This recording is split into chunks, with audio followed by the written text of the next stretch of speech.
Hi, I'm Phil Ashey from the American Anglican Council with another installment of One Big Idea, our series where every week we look at the church and the world through the lens of the lessons for the Sunday upcoming. And the lessons upcoming this Sunday, the fourth Sunday of the Epiphany, are from Deuteronomy, 1 Corinthians, and Mark chapter 1. And of all the big ideas we could talk about, I think the big idea this week is authority. It's the authority of Jesus Christ. And you see that authority in Mark chapter 1, verses 21 through 28, where it says in verse 22, the people were amazed at his teaching because he taught them as one who had authority, not as teachers of the law. And then later on in the same passage that we'll read this Sunday, it says that they were amazed after he cast out a demon because he has a new teaching and with authority. This word authority in the New Testament, the Greek word exousia, makes a great word study if you have the time. It means literally the ability to perform an action to the extent that there are no hindrances in the way. So it's unhindered power. It's a word which reflects the unrestricted sovereignty of God, his power over all things, and through Jesus, his power over all things, and his power to call things into being that were not there before. That's the range of that meaning, and we see it in Jesus' authority and his teaching, principally the kind of the moral influence, unlike just the regular people who are reciting chapter and verse without any such moral influence or authority, but also the scope of this authority we've already seen in chapter 1, in his authority to tell people what they ought to do with their lives, like the disciples.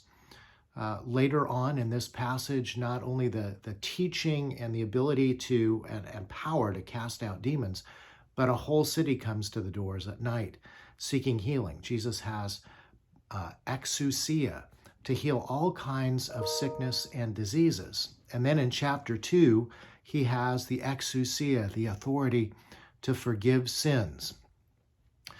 There's hints in the lessons from Deuteronomy, thinking about how that authority might be exercised in a prophetic way, how that's to be done with truthfulness and faithfulness.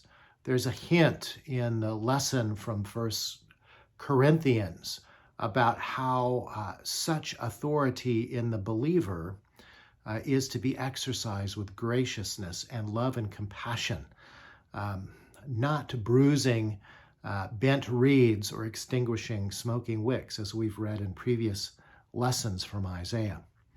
But there's also a sense in which this authority, as we'll see later on, is given to the believers themselves. When Jesus in Mark chapter 6 uses that same word, exousia, as he gives the disciples authority. And so the big idea here is that this is the authority of Jesus in which you and I as believers are called to walk. It's the delegated authority of Jesus Christ.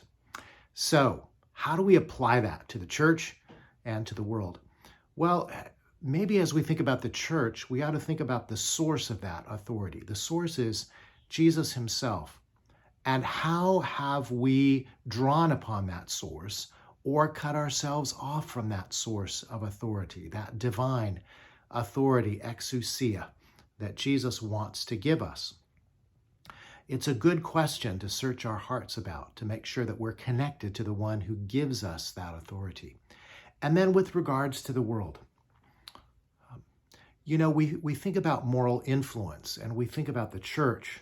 Has it lost its salt, its moral influence, its teaching authority in the world? And there's a seamlessness about this authority. In other words, the authority for teaching in the passage we'll read this Sunday is recognized precisely because Jesus actually engages in healing ministry and exorcism and deliverance and defeating the power of Satan.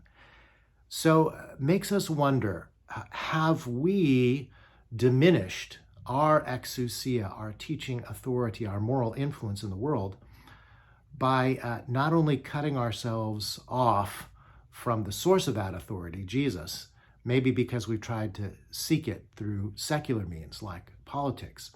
Perhaps the path to regaining moral influence in our own culture is through the power of the Holy Spirit, that wonderful, gracious outpouring of exousia that Jesus gives us through the Holy Spirit to do signs, wonders, and miracles, which actually enhance the exousia of teaching.